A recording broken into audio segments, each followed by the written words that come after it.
So we're very excited to still be working, and I guess working coaching basketball, because had we not advanced, we'd be shifting gears to recruiting and scheduling and getting the guys academically finishing up and start talking about who's going to the draft and all that stuff. But that gets to put off for another week or two, hopefully. So, anyways, we're very excited about still being alive in this tournament. Very grateful for the incredible response that we've felt from our Auburn family and faithful. It's just been wonderful. It means a lot to us because it means so much to everybody else. Just a quick recap. I think that we knew going in we had a tough draw in that first game. We were the only 5 to survive the first round. We knew Mexico State was going to be a really, really good team, and they were. We may not have played our best, but they had a lot to do with it. And certainly we're fortunate to be able to survive and advance, because we didn't close the game well at all. We made a lot of mistakes and could have cost us. We were tired after 4 games in Nashville. The travel, the time change, the altitude, the early morning start. We were tired. I mean, it was not going to be an excuse had we lost, but would have been a factor. And then it was interesting how everybody talked about the quick turnaround playing on Saturday night, and it felt like an eternity from when we played New Mexico State on Thursday morning. And our kids were fresh with those 2 days off, or day and a half off, and we obviously looked like it. We played great basketball in the first half against Kansas, and it was fun. Offensively, in the second half, we continued to attack and we continued to score, but our defense was not very good. Our second half defense was not good in Utah in both games, and that's going to have to change. Because if we could give up 98 points in the second half against New Mexico State and Kansas, then North Carolina can score 70. Carolina is, they've been the number 1 seed throughout the last 4 years, and 8 out of Roy's 16 years at North Carolina. So they're on a great run right now. They've been in the Final Four more than any other program. They've been to the Elite Eight, I believe, 28 times. And so, for us, as our kids have been focused on trying to make history, and you hear that from their mouths, not just mine, what a better way or better an opportunity to try to make history than to have to go through Kansas and then have to go through North Carolina in Kansas, which is obviously a historic place for the NCAA tournament and the game of basketball, because of Dr. Naismith being out there at Kansas after he left Springfield College. And so there's a lot of history there. That all said, North Carolina might be the best team left in the field. Their plus 10.5 rebound margin, we're about minus 3.5 rebound margin, for a difference of 14. Rebounding has been a problem for us all year. It's at least been a challenge. We are one of the smallest teams in the SEC going up against one of the biggest teams in the country that plays fast. I think there are a lot of pundits that are excited about the game because you've got the 2 highest scoring teams in the tournament playing each other for a chance to go to the Elite Eight. When I was on with Paul Feinbaum last night, I used the terminology that we're not afraid to run with North Carolina. It wasn't any kind of a challenge or saying we're not afraid of North Carolina. We got a good, healthy fear and respect of North Carolina.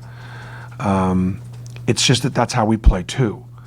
And so for us not to try to play fast would go against how we play best also, even though historically the way to beat Carolina is to get them in a half-court game and not let them beat you in transition, and that's going to be difficult for us to do because of the way we like to play. The other challenging thing is that they're second in the country in assists, almost 19 assists a game. They do a phenomenal job of penetrating and kicking finding the open man. They do a great job with their inside offense. A lot of those assists come from post feeds. They do a good job of getting the ball inside. That's another one of our challenges. And so we'll have to play our best basketball. I guess the last thing I'll say before I take questions will be North Carolina will not take us lightly, or won't be surprised by our pace or our abilities. They've got a first half to show them where we played about as good a basketball as we possibly can against Kansas. North Carolina lost to Tennessee earlier this season, so obviously the Carolina kids have respect for Tennessee's program, and we were able to beat Tennessee twice. So I'm sure we're going to get hit in the mouth by North Carolina from the jump. Bruce, North Carolina's guards being so big, and obviously your guards are smaller, quicker, what kind of matchup and issues does that present? Well, it's interesting. When we put Cody White's information on the board yesterday with the team, Jared said, "Is he 6'5"? And I said, "I bet you he's probably 6'4", 6'5". Yeah. It's just that he plays so fast that you don't think he's 6'4", 6'5". If Ja Morant wasn't at Murray State, you'd be looking at Cody White saying the exact same things about him. Long, athletic, fast from end to end, about as fast as anybody. The Peters kid from Mississippi State is probably the fastest guy we've seen, but he's 5'10". This kid's 6'4", 6'5", and that fast. And that's the key to North Carolina's break. They just get it down there, make or miss, and we've got to get back, obviously, in transition and do some things in our transition defense to get back and try to duplicate the speed with which they push it. We like to push it fast too, but and then Kenny Williams is an elite defender, and so he's either going to have Jared or Bryce. He can't guard them both, but he'll have one of them. And great length, does a great job of taking charges. They will contest shots. That's one of the things they do defensively very well. Because of their length. So yeah, it'll be great. It'll be a great matchup of guards. And then you got Cam Johnson at 6'9", who is a big guard, and he just shoots over the top of everybody. He's one of the best. He might be the best catch and stick. Bryce Brown's the best catch and stick shooter in college basketball, and then Cam Johnson is probably next. It's really good. Bruce, Jared, there's so much talk about so many outstanding point guards in this tournament. Is that kind of a challenge to Jared? Does he take it that way? You don't have to ask Jared. Knowing Jared a little bit, yeah, I think he would look at the other point guards in a tournament. Not every player would. I think Jared would. I think he would size them up and see who's still left, and be reminded that he was not on the Bob Cousy list for the best point guards in college basketball, and so he's trying to play his way into that conversation.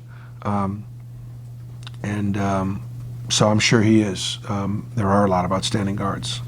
When you looked at the video of the first half, it looked like you guys did a pretty good job of keeping them getting the ball close to the basket. I guess North Carolina is probably going to try that a lot on Friday. Getting it inside against us, yeah. Oh, no question. I mean, Kansas, that was their game plan.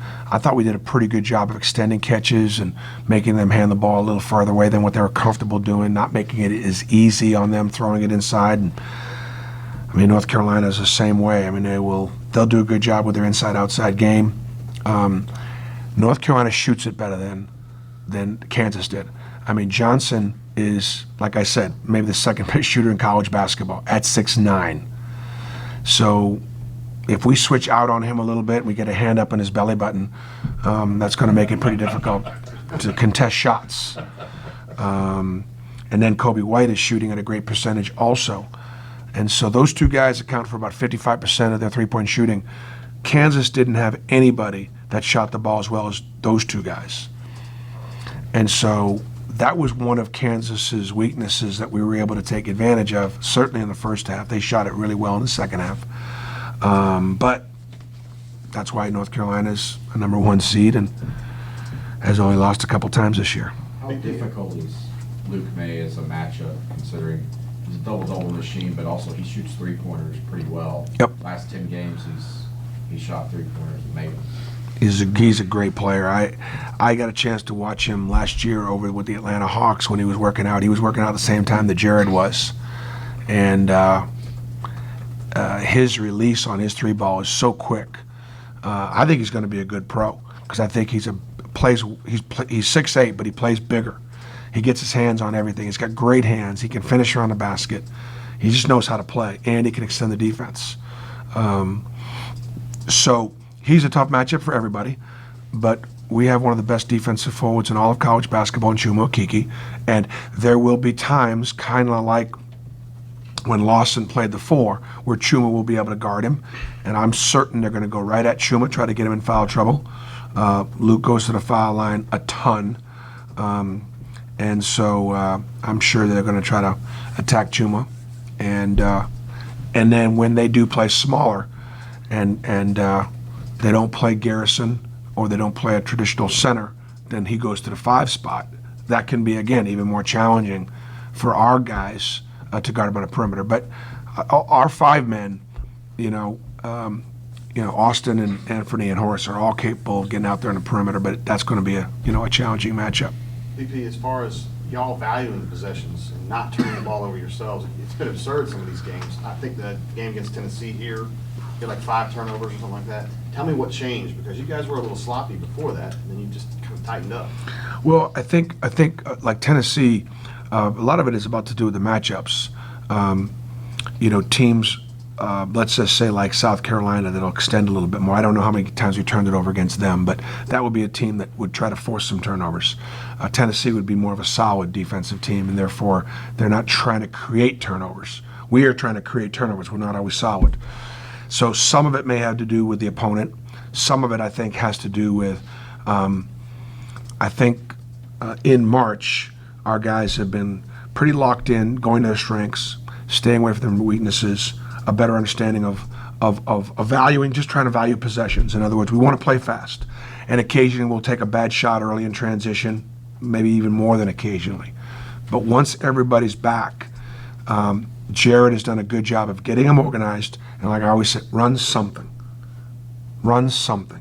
And it doesn't matter what it is. And I think we've done a better job of that. You said the other night that, like Bill Belichick and Tom Brady, that you believe that you wonder if Bill Belichick sits back and thinks that Tom Brady's smarter than Right. you said you think that Jared is smarter than you. Yeah. Can you explain that and maybe give me some examples here of late where he's done something or called something that you weren't necessarily expecting? Yeah. Guys, I occasionally like to have some fun with stuff like this. So it's my way of giving Jared credit for having a high basketball IQ. There will be times when I'll have something called and he will have already had a play call, and I'll defer to him. It's sort of out of respect. He doesn't do it often. But if he has something out there, we're in a free throw set and he's been able to get to his teammates, I'll roll with that. Because like I said, run something. He knows the things that we like going into a game plan.